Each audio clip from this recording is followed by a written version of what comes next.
হাওড়ার ছবি দেখাচ্ছিলাম। আমরা হাওড়ার দিকে যাব, যেখানে হাওড়া রীতিমতো তুলকালাম পরিস্থিতি এবং কেন্দ্রীয় বাহিনীকেও হস্তক্ষেপ করতে হয় গোটা বিষয়টার মধ্যে।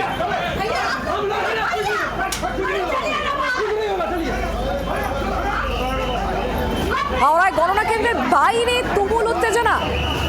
বেলা যত গড়াচ্ছে লক্ষ্য করো শুক্লা কাউন্টিং সেন্টারের একাধিক কাউন্টিং সেন্টারের বাইরে ঝামেলা। দেবব্রতর কাছ থেকে আপডেট দেবো, এখানে ঝামেলা ঠিক কি দেবব্রত?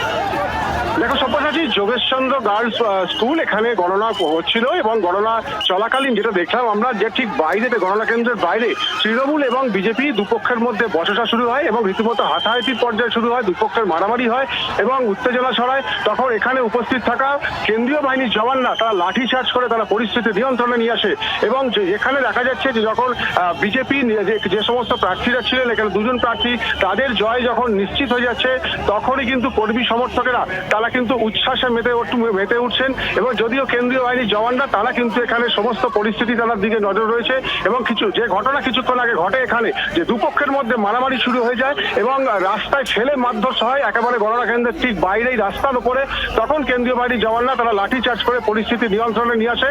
তবে এই মুহূর্তে এখন অনেকটাই পরিস্থিতি নিয়ন্ত্রণে। তবে বিজেপি কর্মী সমর্থকেরা তারা এই গণনা কেন্দ্রের বাইরে তারা রীতিমতো সেলিব্রেশন মুডে তারা রয়েছেন, এখানে তারা স্লোগান দিচ্ছেন এবং যাতে এখান থেকে কোনো রকম অপ্রীতিকর ঘটনা না ঘটে তার জন্য কড়া পুলিশি প্রহরা রয়েছে কেন্দ্রীয় বাহিনীর জওয়ানরা। সব্যসাচী, নজর রাখো। অনেক ধন্যবাদ।